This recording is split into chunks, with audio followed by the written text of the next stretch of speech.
Hey, this is Tommy John, and you're listening to the Sports Circus.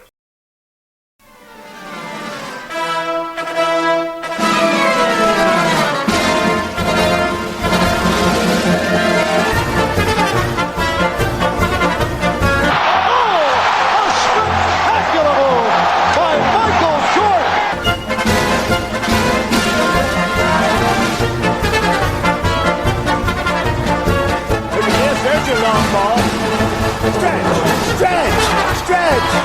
You can put it on the board! Yes! Welcome to the Sports Circus. I'm your Ringmaster Sal, live from Las Vegas in the AMP TV studio, AAMP TV. Today's show is brought to you by UppercutChops.com. Check out their tasty selection of all-natural, dry-aged USDA Prime Angus and Prime Wagyu steaks and chops. Wait till you taste their best-in-class New York steaks, the filet mignon, of course, the king of all those massive cowboy cut and tomahawk cut ribeyes. Hell, even those Prime Wagyu and Angus burgers, half-pound monsters, are probably the best you'll ever have, certainly the best I've ever had. Check them out at UppercutChops.com, UppercutChops.com, or give them a call. Find out what's for dinner at 702-799-9935, 702-799-9935. Again, 702-799-9935 for UppercutChops.com.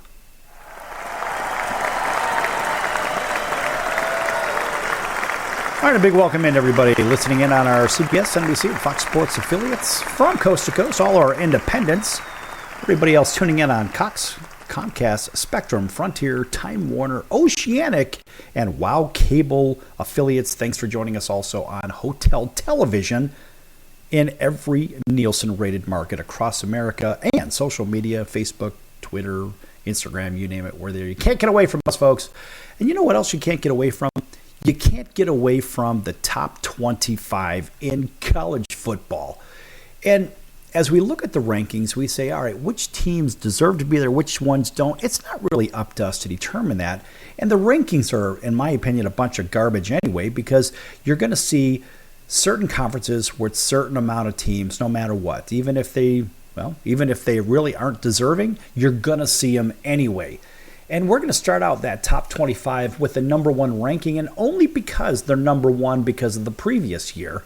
I don't necessarily believe that the Georgia Bulldogs belong as the number one team in America. Let's face it, I mean, they struggled mightily at Auburn. In fact, Auburn had a nice lead in this game, and it was a toe-to-toe, blow-for-blow game. Slot, and let's face it, here's an interesting stat. Of course, Georgia has won 7 straight against Auburn, the second largest streak.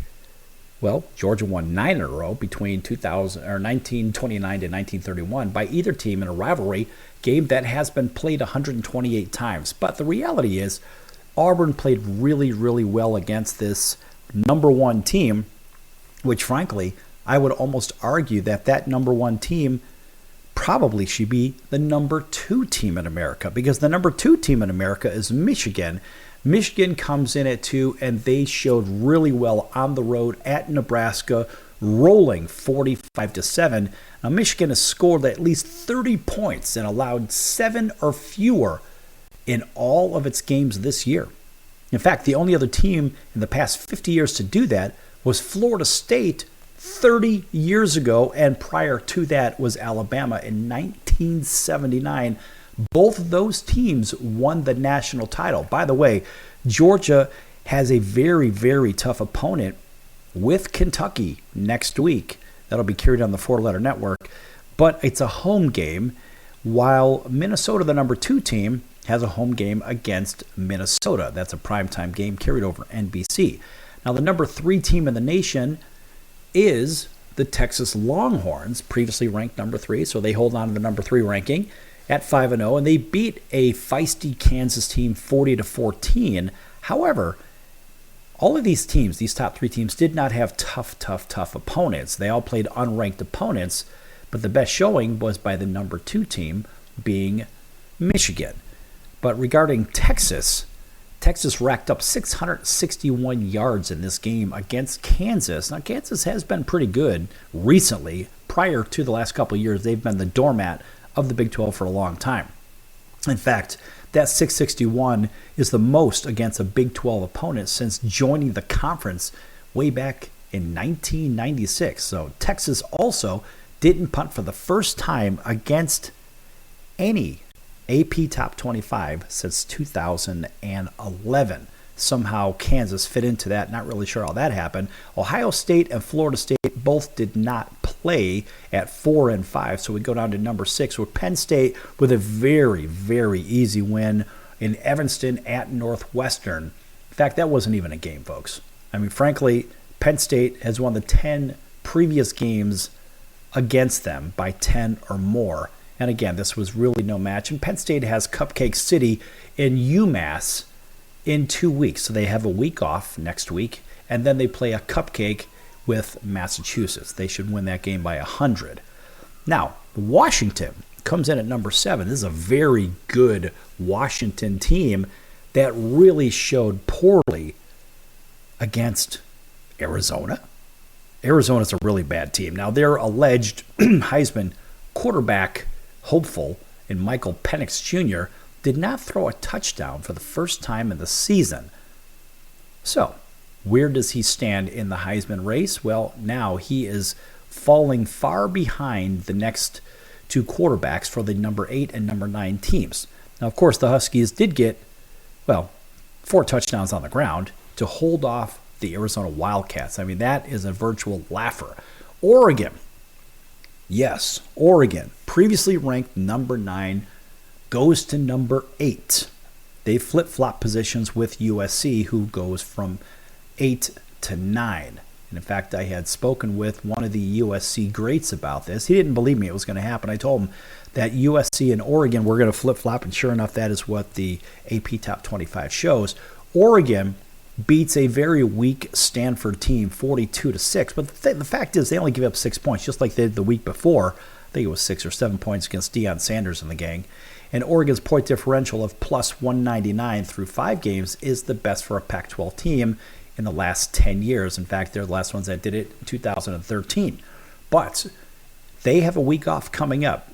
So Oregon's going to remain idle next week, and then they have to go to Washington. They have to go up to Seattle to play those Huskies that are ranked number 7 currently.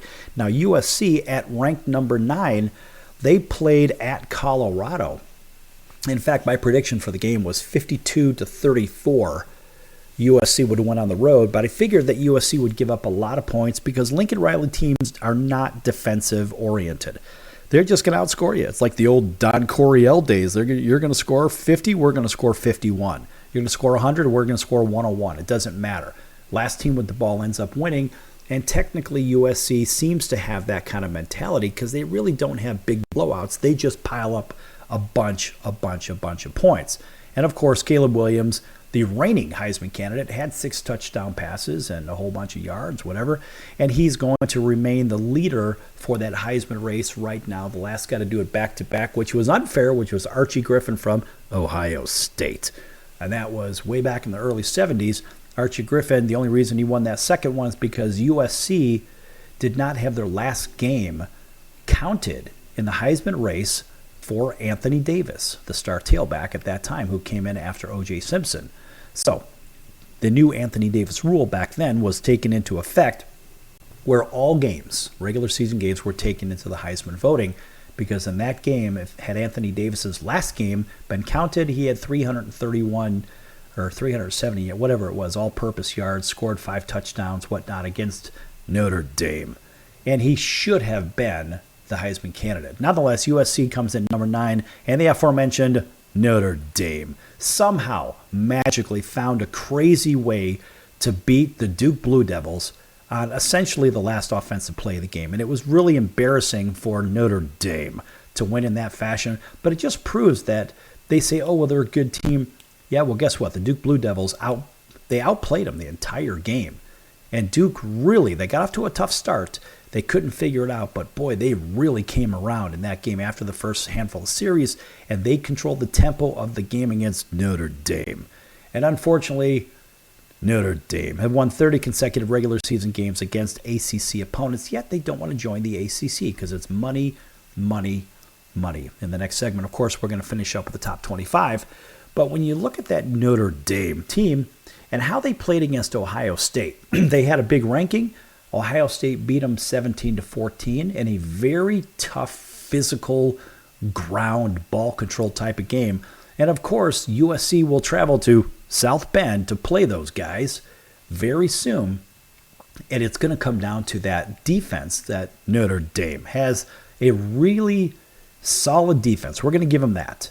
But USC is an offensive machine. The bigger question is, what is the secondary going to show from those Golden Domers versus arguably the best passing attack in America? Not really sure, because that one's coming up soon, and that's going to really shape those rankings very, very quickly, and you'll have a clear-cut 1 through 10, and then some of those teams that are trying to get into the top 10, either they're already going to be there or they're going to stay below the top 10, because if USC happens to lose on the road in that game to Notre Dame, well, then you're going to see those guys jump up. SC will drop down because SC is just getting into the big part of their schedule. So we'll see what that looks like. We're going to come back here in just a few moments on the Sports Circus. Lots more to come, folks. Don't go anywhere.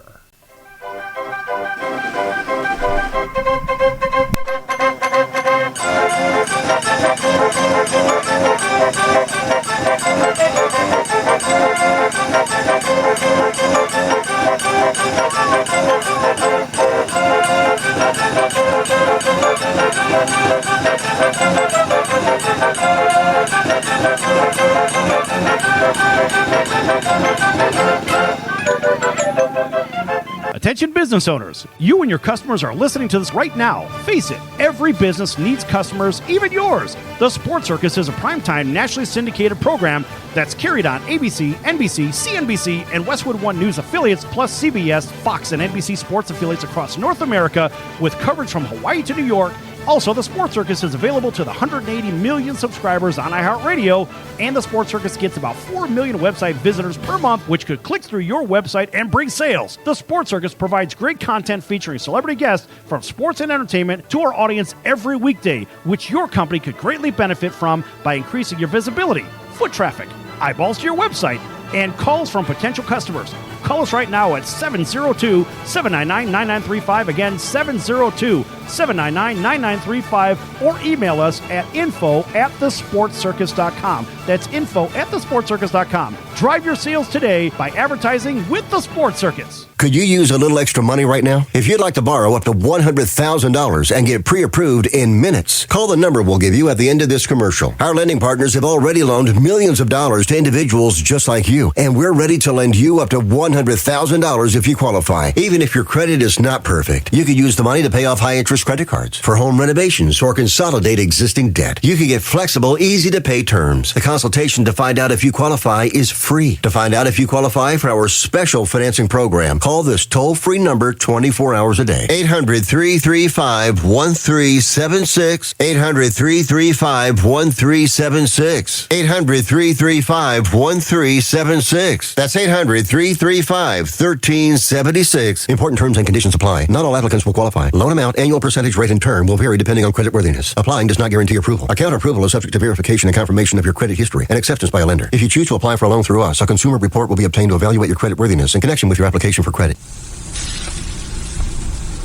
That's the sound of sizzling, dry-aged USDA Prime Wagyu and Angus steaks from UpperCutChops.com. Their best-in-class filet mignons, New York steaks, and the king of all steaks, the tomahawk and cowboy cut ribeyes are the best in the business. Even their Prime Wagyu burgers will likely be the best you've ever had. Browse the full selection of steaks and chops at UpperCutChops.com from the comfort of your home or on your mobile device. UpperCutChops.com delivers all-natural, dry-aged USDA Prime Wagyu and Angus steaks and chops directly to your door, without the hassle of going to the grocery store and fight crowds to pick from a small selection of average and best meats with injected steroids, fillers, and coloring added to look good. Find out what's for dinner at UpperCutChops.com or call 702-799-9935. That's 702-799-9935. 702-799-9935. Or make your selection directly at UpperCutChops.com.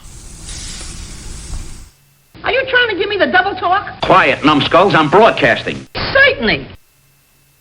You're listening to the Sports Circus, and I'm Mike Golick.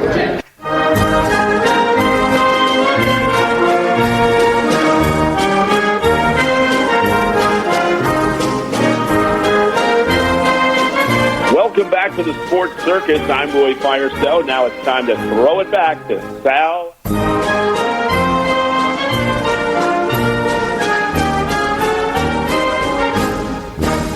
Welcome back to the Sports Circus. I'm your Ringmaster Sal, live from Las Vegas in the AMP TV studio, AAMP.TV. Folks, make sure you check out the sportscircus.com for our upcoming guests, our prior guest, our recorded shows, which are our podcast on Pick Your Favorite Podcast platform, and also make sure you check out our partners. In fact, we have a new partner that's coming onto the Sports Circus, and it's called Grant Seeker. Now, Grant Seeker is a very interesting organization that helps 501c3s, profits, nonprofits, individuals seek funds through grants that are available from coast to coast, both domestic and international, to help their organizations or their ideas come to fruition and gain funding. Grantseeker.info. That's grantseeker.info for how you can bring your idea, your existing company, your existing nonprofit organization. You could bring the possibility of gaining investment capital through grants to help the cause or causes that your organization seeks to help. Check them out at grantseeker.info. That's grantseeker.info. Once again.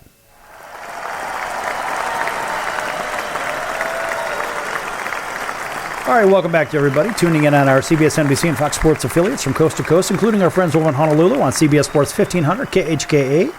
That's home of the New York Yankees and the Alabama Crimson Tide. Welcome in everybody that may be listening in Southern California with our friends over at NBC or NBC, CNBC News, and that would be KCAA. Thanks for joining us also right here in Las Vegas, KJPT Jackpot Radio, as well as KVGK, all the way over to Auburn, Alabama, home of the Atlanta Braves, WAUD. Thanks for joining us there, as well as in Atlanta, Georgia, WDJY 99.1 FM, and Southwest Florida, WBGY, covering those beautiful areas around Naples and Marco Island. Wow, what a glorious yachting community, beach community that is.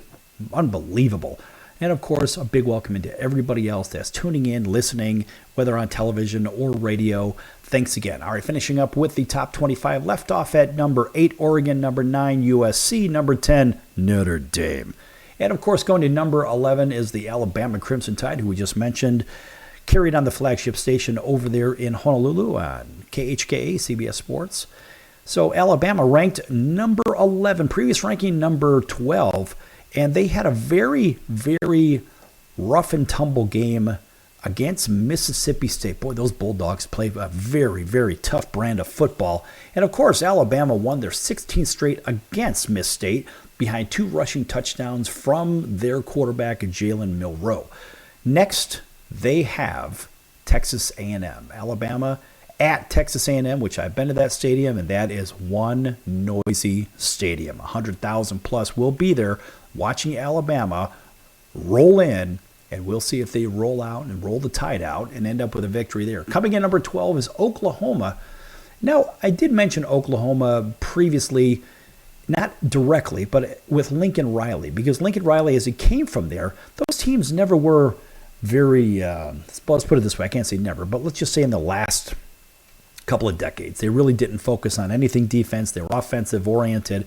Well, Oklahoma, again, they seem to, whether it's Lincoln Riley coaching or this one or that one, they just don't seem to really play a lot of defense there. They just feel like SC, they're going to go ahead and they're going to score, 50 if you're scoring 49, whatever the hell it is. The reality is they don't seem to focus too much on defense. And of course, in this previous game, they played Iowa State, winning by 50 to 20. The problem is they still gave up 20 points. Like SC gave up 41 points to unranked Colorado. And this is the central issue when we start thinking about the college football playoff and the top 10 and all this other stuff that goes into it. And yeah, Oklahoma had great play from their quarterback. Dylan Gabriel finished with 5 touchdowns, total 3 passing and 2 rushing. But then again, they travel, or better yet, they're at home against the Texas Longhorns, the number 3 ranked Texas Longhorns in the old Red River rivalry. That'll be one hell of a game. That's going to be good. Washington State Cougars team, they're 4-0. They were got 15th the week before. They're idle this coming week. But now here's something to realize. By running for a score last week against Pittsburgh, Omarion Hampton has scored a touchdown in every game this season. One of the, if not the best teams in the Pac-12, and that is coming in at number 15. Ranked number 19 previously, they jump up 4 slots with their really nice win against Utah. Now, that's a very, very good Gold Star victory against a very solid Utah team. In fact, the win was the Beavers' largest against a top 25 team in 22 years, while the 7 points allowed was the fewest they've given up to a top 10 team in 56 years. 56 years. That's unbelievable. So Oregon State travels to Cal, up to Berkeley, for a night game on the Pac-12 network next week. That should be an easy win. They should win that game by 30 or 40, but I would suspect that they could possibly shut Cal out. Oregon State is one of the few teams in college football that has it on both sides of the ball. Arguably, they have the best offense and defense combined in the Pac-12. Now, the Pac-12 is no joke this year. I mean, these guys are actually good. It stinks that they're tearing the conference apart with 4 teams going to the Big Ten. Then you've got 4 teams going to the Big 12. And then you've got the remainders, 2 of them, by the way, 2 of them going to the ACC with Stanford and Cal. And, of course, then you've got Washington State and Oregon State, 2 really good squads, really won't have a home. I actually think that Oregon State may get an offer from the Big Ten. That's what I'm kind of thinking. And maybe Washington State might end up going to the Mountain West. In any event, Oregon State is a really solid program. Now, Ole Miss had a very tough game against LSU, and yes, they beat LSU.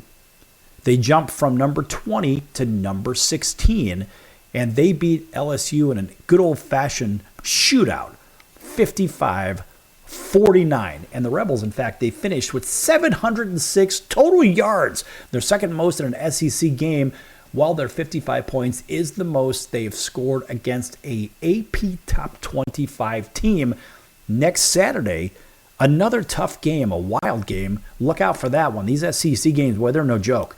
They have to play Arkansas for a Saturday night tilt on the SEC network. Now, number 17 jumps up 1 from 18. That would be the University of Miami Hurricanes. They, in fact, were idle, and they didn't even play. But the fact is, they still moved up in the rankings. In fact, Tyler Van Dyke has completed 74.7% of his passes this season to go along with the 11 touchdown passes. And that's the highest completion percentage for an ACC quarterback with at least 10 touchdown passes in the season's first 4 games in the past 20 years. And then next week, they're going home to play Cupcake City, Georgia Tech in an ACC tilt. Pretty easy one there. Utah drops from 10 all the way down to 18 with that loss to Oregon State. As a matter of fact, the Utes have lost 6 consecutive games as an AP top 10 team, tied for the 3rd longest streak in poll history. They have the week off, and then on the 14th of October, they play Cal. So they'll get well very quickly. Duke drops from 17 to 19 with that ridiculous tough loss to Notre Dame. But Duke still has not won a game between a top 25 AP-ranked team since 1994. They have a week off as well, and they play NC State on the 14th in an ACC tilt. Kentucky with a solid win. They were unranked previously. Now they're up to number 20. They beat Florida handily, 33-14. In fact, the Cats won their 3 in a row against Florida for the first time since 1948 to 1951. Next week, they're at Georgia, which we'd mentioned earlier at the top. 21, Missouri goes up 2 slots from 23. They beat Vanderbilt 38-21, and Brady Cook now has thrown 348 consecutive passes without an interception, longest streak in SEC history. And the FBS record, by the way, is 444. Next week, they've got LSU. 22, Tennessee, they drop 1, even though they beat South Carolina 41-20. LSU, of course, go from number 13 all the way down. They tumble down to 23 with that loss to Ole Miss. And Fresno State go up one ranking with their win 27-9 over hapless Nevada. And finally, in the top 25, non-ranked, Louisville jumps up to number 25 into the rankings by beating NC State 13-10. We're going to be back here in just a few minutes on The Circus. Lots more to come. In the meantime, check out grantseeker.info. I'm your Ringmaster Sal of the Sports Circus, a primetime, nationally syndicated television, radio, sports, and entertainment show. The Sports Circus covers topics others are too scared to talk about. There's no other primetime show like it out here that'll punch you in the face and you'll beg for more. Join me, Hall of Famers, world champions, and all-star celebrity guests for chaos and controversy here on Libsyn and all podcast platforms, plus thesportscircus.com. Remember, folks, it's a circus and we prove it every day.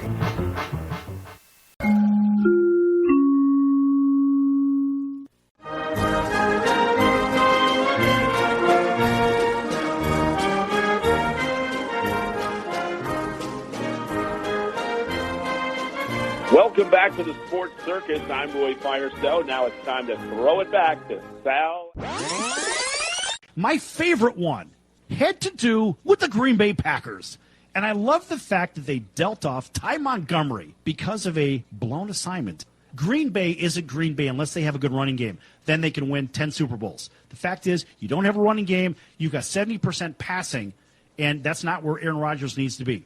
He needs to be in a position where he's got a running game to offset the passing game and so forth. I like the move. Green Bay didn't have a running game anyway, so all they're doing is saying, we're going to get rid of you because you don't follow instructions.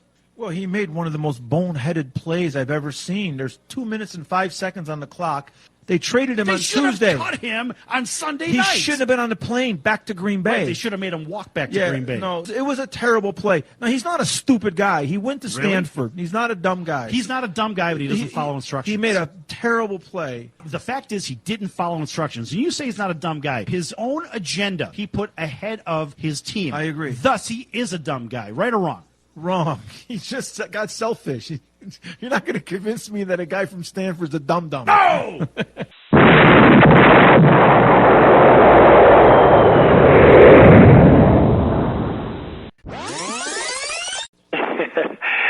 Yeah, this is Sidney Justin from The Miracles.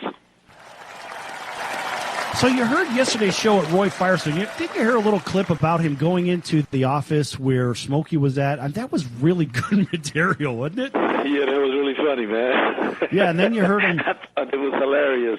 It was cool, though. It was cool. Really cool story, man. I enjoyed listening to that. Right, and then he gave a couple of bars. Can you give us a couple of more from Ooh Baby Baby? And let's see if you could do it better than Roy Firestone.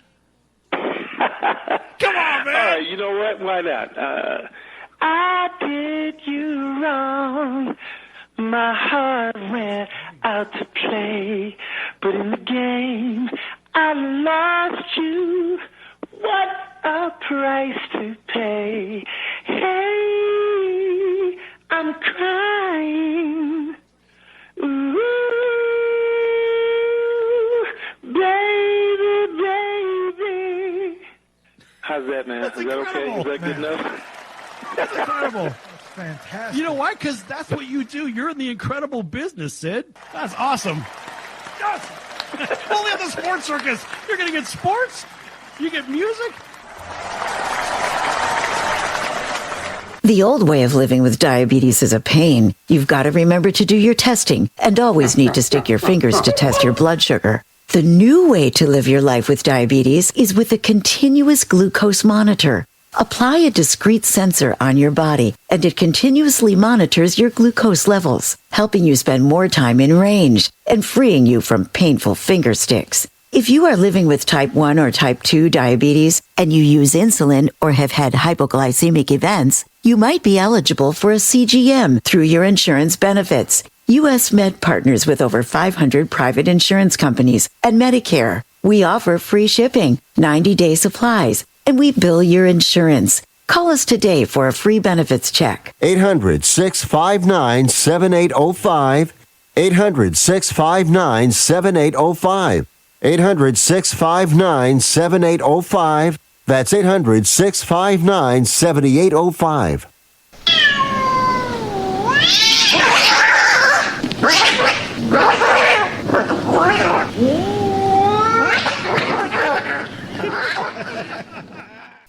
Hey, this is Josie Scott from Josie Scott Saliva, and you're listening to the Sports Circus with Sal Tuzzolino.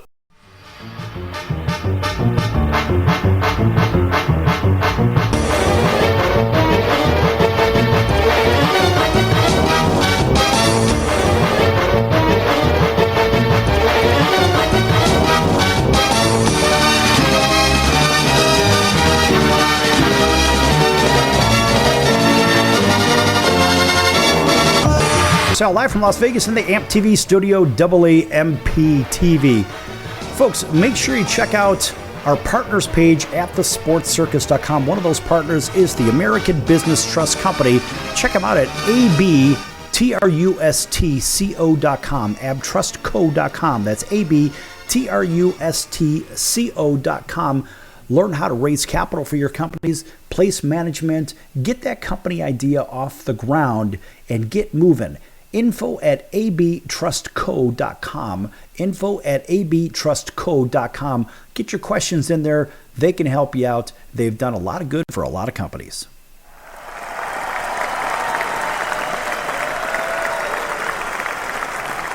All right, a big welcome back to everybody listening in on our CBS, NBC, and Fox Sports affiliates from coast to coast. All of our radio affiliates, television affiliates, streamers as well. Thanks for joining us. Lots to cover, especially in the world of baseball, because the baseball season, the regular season, has now come to an end, and we have our playoff matchups ready. And just in case maybe you've been living under a rock, you don't know what's been going on, let's start out with the American League. Your American League East champion is the Baltimore Orioles. The Baltimore Orioles, we're going to give them a nice round of applause. Not a lot of people had Baltimore picked to win the East, but Baltimore is legit. Somehow, Baltimore happens not to be the favorite to win the American League Championship, but that's another discussion.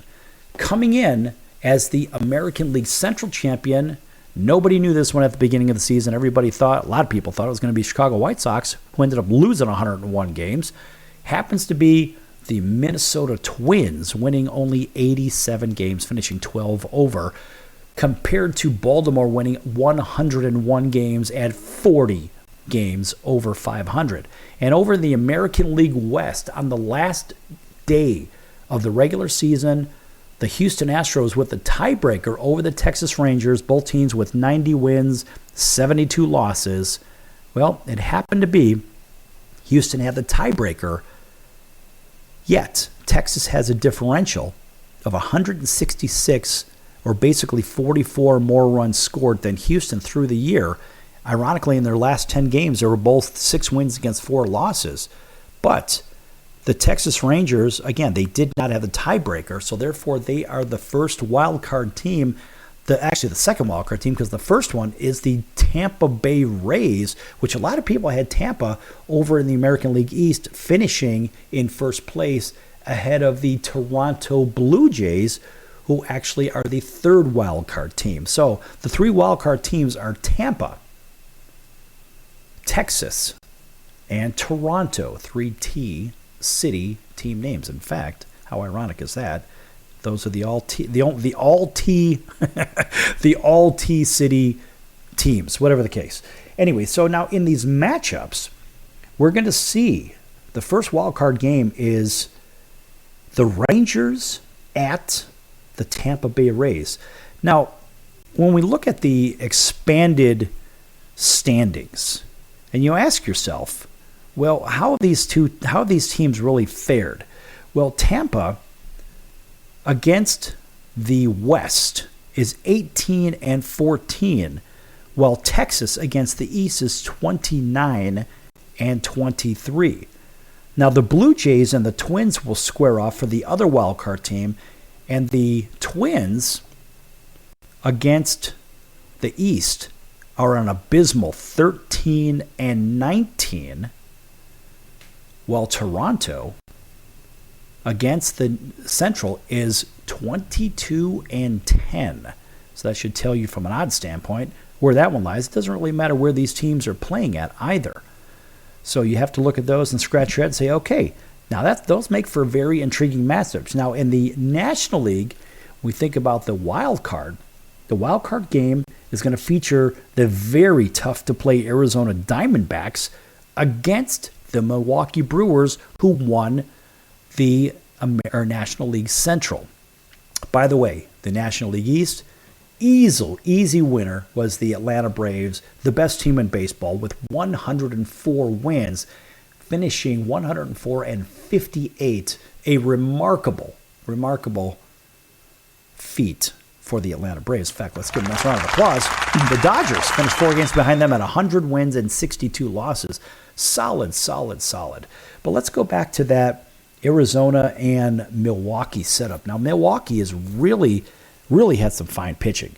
Now, Arizona does all the intangibles that, you almost can't predict. You never know what's going to happen because they steal bases. They take the extra base. They're very patient hitters. So this is going to be a very good matchup between these two clubs. So Milwaukee against the West was 13-19, 6 under, while Arizona against the Central was 20-12. And the odds to win the World Series, Arizona is a plus 5,000, basically 50-1 is what we're talking about here. And don't be surprised if those guys from Phoenix don't make any noise in the playoffs. In the wild card game, the other wild card game features the Phillies and, yes, the Florida Marlins. Nice round of applause for the Marlins, or actually the Miami Marlins, excuse me, for all you purists out there. Miami finishes 7 games over 500, and they are wild card team number 2. Wait, are they number 2? Yeah, no, they're wild card team number 2. Nonetheless, Miami against basically this is a divisional game, and against their own division, Miami is 14-17. They're 3 games under 500, while Philadelphia is 3 games over 500. Miami also is 50-1 to win the World Series, but Miami does a lot of the intangibles. They have really good pitching. They take the extra base. They're not a big home run hitting team like Philadelphia. Of course, they get their Schwarber bombs, and this guy hits a home run, that guy hits a home run, Harper hits home runs. Miami could pose a real problem for Philadelphia in that wild card because that's a very short setup, and you never know what the hell's going to happen there. Now, we also think about what's happening with these other teams that are waiting for the games to be played. I mean, look, Houston doesn't know who they're going to play yet. The Dodgers don't know who they're going to play. The Braves nor the Orioles know who they're going to play yet. But what we can do is we could take a look at these teams from a rankings standpoint, and we could find out basically, well, I already know, but I'm sure you guys know too, and you ladies know. But let's take a look from an offensive standpoint. Let's look at these rankings. Of course, the Braves, number 1, this is not a lineup, it's a video game. And the Braves have had record-breaking team slugging percentages and a team-weighted runs created, plus marks similar to that of the 1927 Yankees. I mean, these guys are good. Matt Olson led the majors in home runs and set franchise records for home runs and RBIs and wasn't even the most productive player on his own team. Of course, that would be Ronald Acuna Jr., obviously, who likely will win the MVP. Now, the second team in ranking, it's going to be the Texas Rangers. Now, the Rangers had 10 guys qualify for the batting title with OPS plus, and, of course, marks above the league average. Look, these guys can hit, and, man, they can hit. When this lineup clicks, it does so in a very big way, as evidenced by, of course, a major league leading and franchise record-breaking 26 games with 10 runs or more. Corey Seager, Marcus Semien, Adolis Garcia all performed like the stars that they are, and Mitch Garver had a big bounce-back season. Of course, he had Jonah Heim was basically filling the slot in catcher, waiting for Mitch Garver to return, but boy, did he return in big. Now, the Dodgers come in number 3 with Mookie Betts and Freddie Freeman, of course, both in the MVP level at this year. JD Martinez and Jason Hayward providing to be very impactful acquisitions. Mac Muncy, he bounced back with a really nice year.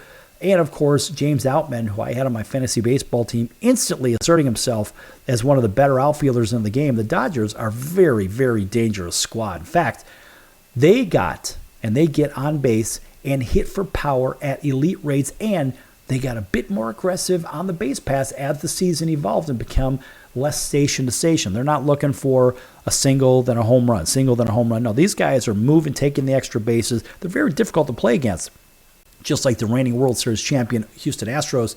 Look, injury issues may have hampered the Astros all season for the most part and their output, but ultimately these guys remain a force, and they made more clutch plays and became more dangerous by the breakouts, of course, of Chas McCormick. Man, that guy is good. And, of course, Yanni Diaz, and, of course, the recent return of Michael Brantley. But don't forget, probably the team's MVP, in my opinion, is Justin Tucker. Man, this kid is good.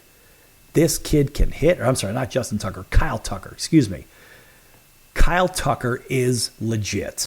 This guy gets the clutch hits like no one's business, and, man, he is good. That's somebody that the Houston Astros should lock up for a very, very long time. Of course, rounding out the top 5 in these 12 postseason lineups and pitching staffs, of course, the Tampa Bay Rays.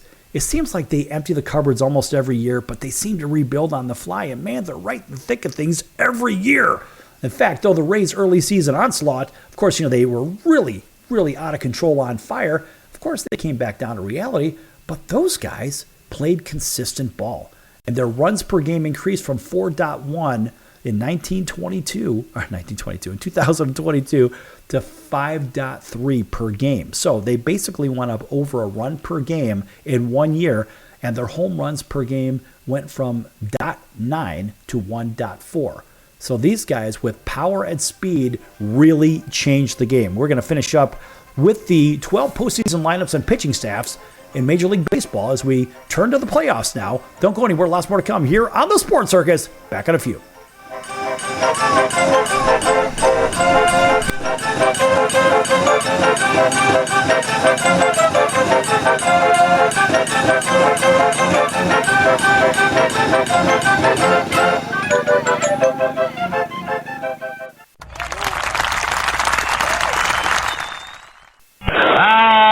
Can't beat fun at the old ballpark, friends. High pop fly. That would be a home run in a phone booth. I don't know what the big deal about Cracker Jack is. Did you ever go and buy a pack of Cracker Jack thinking you'd get a prize and find no prize in the box? Here's the pitch. That might not sound important to some people, but when you're a little kid, especially from humble origin, and they cheat you out of a prize. There's a bouncing ball. Second baseman has the Barbary over to first. It's hard to think in laudatory terms of the product. I think if there was an occasional box of Cracker Jacks that found no prizes for the little Harry Carey many years ago. You got that right. And boy, when a box of Cracker Jack to me meant a lot of money. Here's a pitch, bounce foul. That's the most asinine marketing I've ever heard of. 1 ball, 1 strike. These guys say, well, you sing about Cracker Jack. I said that I only sing it because it's in the song. Here's a pitch, foul back. And I wouldn't be a bit surprised, even to this day, some youngsters who buy a box of Cracker Jack don't find a prize in the box. 1 ball, 2 strikes, 2 out. Well, if you're going to talk about our congressman being crooked, here's a pitch, foul out of play. Why not talk about commercial products that don't do what they represent to do? There's a smash to Squires. He's got it. 1, 2, 3, nothing across. We're going to the bottom of the 7th now to score. All tied up. Milwaukee 4, the White Sox 4. Hey! Everybody! All right, Nancy, let me hear you. Take me out to the ball game. Take me out to the crowd. Buy me some peanuts and Cracker Jack.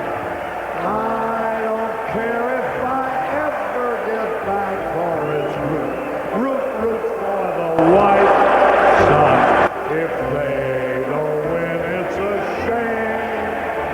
Or it's 1, 2, 3 strikes, you're out at the old ball game. There's a drive, way back. It might be. It could be. Holy cow! This crowd is wild. Hello, Jack McDowell here, Black Jack McDowell, and you're watching the Sports Circus, which is totally cool. So you have a great time watching. Have some fun.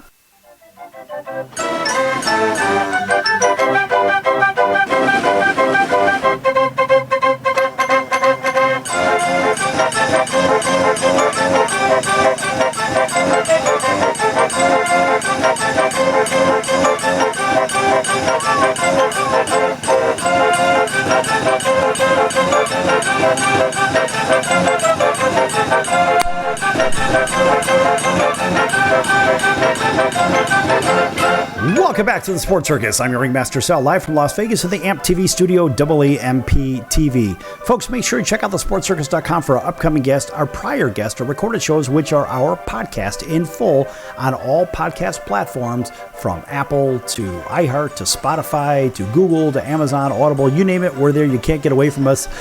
Also, make sure that you visit our partners. Lots of great partners. One of those is the College of Southern Nevada Athletics. Check them out at csncoyotes.com for upcoming games and events. That's csncoyotes.com for the College of Southern Nevada Athletics.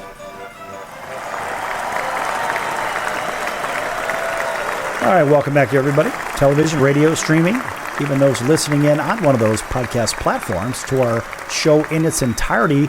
In the last segment, we started talking about the 12 postseason lineups and pitching staffs as ranked, and we left off with, of course, as a quick summary, with the Atlanta Braves obviously coming in at number 1 because, wow, they are a video game. Number 2 was the Rangers because of their incredible hitting ability, and they did add some pitching. We'll get to that. Of course, the Dodgers number 3, Astros number 4, and the Tampa Bay Rays number 5. Moving on to the bottom tier number 6, which really is no big drop-off.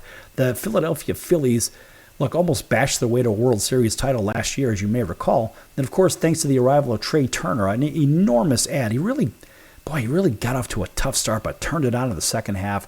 And, of course, the quick healing of Bryce Harper, the return of prominence of Nick Castellanos, and, of course, the maturation of Bryson Scott, Brandon Marsh, and Alec Boehm. Look, these guys are ready, and they hit, and boy, do they hit. This year's lineup is even better, even with Rhys Hoskins on the shelf all seasons. These guys are dangerous, and in a short series, they're very dangerous. Now, the Orioles, believe it or not, as the best team in the American League, in terms of numbers, they are actually ranked 7th in this alleged lineup by Pick Your Favorite Source. This one was found with multiple sources, but we're just not going to name any of them because there's too many. Nonetheless, the Orioles seem to come in at 7, not sure how.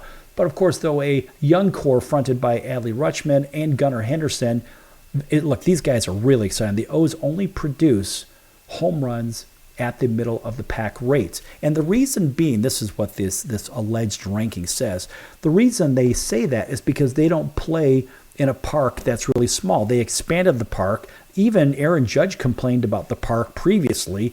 Well, it's too big. The left field wall's been moved back 30 feet. So what? Get over it. Guy can hit 500-foot shots anyway, whatever. The reality is the O's play in an old-school park that really has the teams do more than station-to-station baseball. Look, this is a doubles and triples park. It's a fun park to watch a game. And, of course, look, they are really good at situational hitting. This is what makes the Orioles very dangerous. And, of course, with the best batting average in Major League, with the runners in scoring position, and at taking the extra bag on the base pass, the Orioles are no joke. These guys are legit. They also limit strikeouts. Look, the postseason typically rewards the raw power, but the new rules environment heightens the impact of the things that the O's do really well. Watch out for these guys. They could find themselves in the World Series. Now, the Blue Jays were really the favorite in the American League, but they dropped all the way down to 8th in the rankings. In fact, this might be frustrating for a lot of reasons, but frankly, their lineup, they may be the most frustrating lineup in Major League Baseball. Toronto has a ton of talent and seemingly improved its balance in the offseason. But after finishing second in the American League in runs last season, the Jays tumbled to the middle of the pack this year with a maddeningly inconsistent output. Pedestrian years from Vladdy Guerrero, Matt Chapman, George Springer. It really hampered the run production. But we can't rule out the possibility that the Jays will get hot when it matters most. And these guys are remarkably dangerous. And don't forget Bo Bichette hit over 300 this year, and this guy had a really productive season despite the fact that he was on the shelf for a little while. Now, the Minnesota Twins, or the Twinkies, come in at 9th with Carlos Correa and Byron Buxton, both at OPS plus marks, below the league average. Plus, Joey Gallo wasn't much better, and the Twins led the majors in strikeouts by a wide margin. This is what makes them likely an early exit in the playoffs. Nonetheless, take note that all the Twins had the American League's second highest rate of runs per game in the second half, predominantly because of most right-handed hitting lineups greatly improved against lefties. And the Twins were pretty banged up down the stretch with Correa, Buxton, Royce Lewis, all on the shelf. But the emergence of Julian and Wallner certainly makes this lineup sort of an X factor. So you never know what you're going to get there. But I think Minnesota takes an early exit. The Diamondbacks, boy, this is a very fun team. They come in ranked number 10 as far as this offense goes.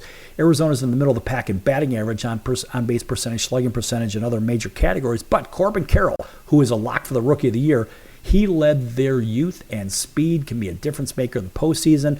These guys, they get a lot of doubles and triples. They take the extra bases. They've got one hell of a rotation. We'll get to that in a moment. But these guys are legit. Don't sleep on Arizona. Milwaukee, who wins the National League Central, well, they come in ranked 11th. And, of course, thanks in part to their in-season acquisitions, most notably outfielder Mark Canha. The Brewers have been more productive in the second half than the first, increasing their runs per game by more than a half a run and putting together more big innings. William Contreras was tremendous offseason, and Christian Yelich, of course, having his best offensive season since 2018 and 19, that peak area. And all that said, no one would claim offense is the backbone of this club because those guys are pitching.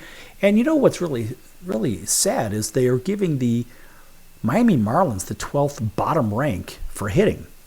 And, of course, the Marlins ace. And they really did well at the trade deadline, picking up Josh Bell, Jake Berger, and Jake Berger came over from the White Sox, 30-plus home runs, and of course their offseason rivals of Luis Arraez, who won the batting title in the American League the previous 4, and he's winning the batting title in the National League now, 2 years in a row, 2 different leagues. That's unbelievable, and of course we give Luis Arraez a nice round of applause because this guy is legit. And of course a bounce-back year for Jorge Soler. Look, these guys really have put together some interesting games, but this remains one of the lowest scoring teams in Major League Baseball, in part because of the league's lowest walk rate and second half struggles with runners in scoring position. Arraez also dealt with ankle injury late in the year, which ruined his chances of getting that 400 batting average. But Miami is no joke. Don't sleep on them. Now, pitching-wise, we're going to go ahead and give it to Milwaukee Brewers as the number 1 ranked team in the playoffs. Look, these guys can do it. If Milwaukee is going to punch up and in the postseason and really come out with that National League pennant and elite pitching staff, will lead the way. In the second half, this group has allowed the fewest runs in Major League Baseball thanks to co-aces Corbin Burns and Brandon Woodruff and Freddie Peralta surging at the same time. The emergency of rookie Abner Uribe to go with Hobie Milner and Joel Payamps has helped build a very strong bridge to unhittable closer Devin Williams. Now remember, those guys got rid of Josh Hader, sent him to the San Diego Padres. Hader was good, but let's face it, they didn't need him. Blue Jays come in number 2 in pitching despite a disastrous season from opening day starter Alek Manoah. The Blue Jays are well positioned in the starting staff as any other postseason club, possibly. I don't know. I think Atlanta's a little bit better than they are, but nonetheless. Toronto is the only Major League Baseball team with 4 starters who have logged at least 160 innings. Bassett, Berrios, Gausman, and Kikuchi, and all of them have been above league average. Look, these guys are good. Don't sleep on the Blue Jays pitching, although their hitting may be a little suspect. Now, Minnesota, the only reason they're even in the discussion, it's been a long time since the Twins have really got into an October situation with a rotation that looks as good as what they've got with Pablo Lopez, Sonny Gray, and Joe Ryan. These guys are all really good. They're all top 10 pitchers in the American League in earned run average. And, of course, these guys are legit. They've got themselves a solid bullpen with Duran, Pagan, Thielbar, etc., etc. These guys can really shut it down. The question is their offense going to show up? The Phillies come in ranked number 4 in pitching, having 2 frontline aces in Zach Wheeler and Aaron Nola, which is, of course, the 6th-seeded Phillies, so dangerous at this point, even from last year. Look, and face it, these guys are just as good, if not better, in the bullpen as they were a year ago anyway. Look, they've got a lot deeper. They've got themselves Kimbrel, which is playing really well these days, and of course calling up Keuring, and of course many others. This is a solid team. The Orioles come in ranked number 5, but remember, they lost Felix Bautista to an elbow issue, so he's down and he's out. That's the reason the Orioles have dropped off. But of course, picking up Jack Flaherty at the trade deadline, that really didn't boost the rotation as it needed. But don't sleep on Kyle Bradish and, of course, Grayson Rodriguez in the in-season development and John Means, because John Means returned from Tommy John, and John Means is a good one. Look, these Orioles are good from top to bottom. Don't sleep on them. They could surprise a lot of people. The Rays, solid as always, coming in right at the middle of the pack because of their inclination towards elite raw stuff, of course, with, well, basically debatable dependability, but then again, they used 16 starting pitchers and had one of the lowest starter ERAs in baseball. They also had a bullpen that evolved in personnel and improved considerably as the season went along. So you'd feel basically a lot better if the Rays' chances if Shane McClanahan were in the rotation in the mix. And of course, recent loss of Jason Adams to an oblique injury is certainly a big blow, but it comes down to faith that Kevin Cash can put the right pieces in place once again. The Astros come in at 7th with a shaky pitching staff at best. I think they're ranked a little bit higher than what they should be. And of course, these guys aren't really as good as what they were, but they have some really good pieces, right? So you have to think about, well, I mean, look, is their pitching staff the same without Justin Verlander? Nobody knows. I mean, the performance of Verlander and Framber Valdez and Christian Javier and J.P. France and Hunter Brown, I mean, look, it's not really been up to last year's caliber, but these guys are still pretty good. Not really sure about Montero's disastrous season as well from the bullpen, so don't get us wrong. I mean, look, we could say it could be X, but it could be Y. I don't really think Astros should be ranked that high, and somehow the Braves pitching comes in at ranked 8th, and these guys are loaded. I'm sorry, but these guys are loaded with Morton and Fried and Elder and Stride. I think the Braves deserve the number, maybe 2 or 3 ranking in the bullpen and basically in the starting rotation. The Dodgers coming at number 9 with a very shaky Clayton Kershaw and the balance of the crew. I don't know if Dave Roberts is going to be able to get Bobby Miller to do a great job. Lance Lynn, who's very inconsistent. Nobody knows what the hell's going to happen with the Dodgers. They should probably be last. The Marlins come in at 10th. Not sure how that happens with Alcantara on their club and Yuri Perez. I mean, look, this is a solid club. Bullpen with Tanner Scott. Look, this guy has emerged as the closer, and Nardi also has been a revelation. So these guys are a hell of a lot better than 10. The Rangers bullpen, yes, ranked 11th. I don't think they're that good. These guys are in trouble, and who the hell knows what's going to happen with the Rangers and the D-backs, although they do have Zach Gallen and Merrill Kelly in the starting rotation. Not really sure about the bullpen. So there's your rankings for that, and not really sure where the playoffs are going to take themselves. But now you have an idea from a baseball hitting and pitching standpoint where these teams really rank against one another, and we'll see how that plays out. That's going to do it for the Sports Circus today. I'm your Ringmaster Sal. We'll see you in about 23 hours. Until then, so long, everyone.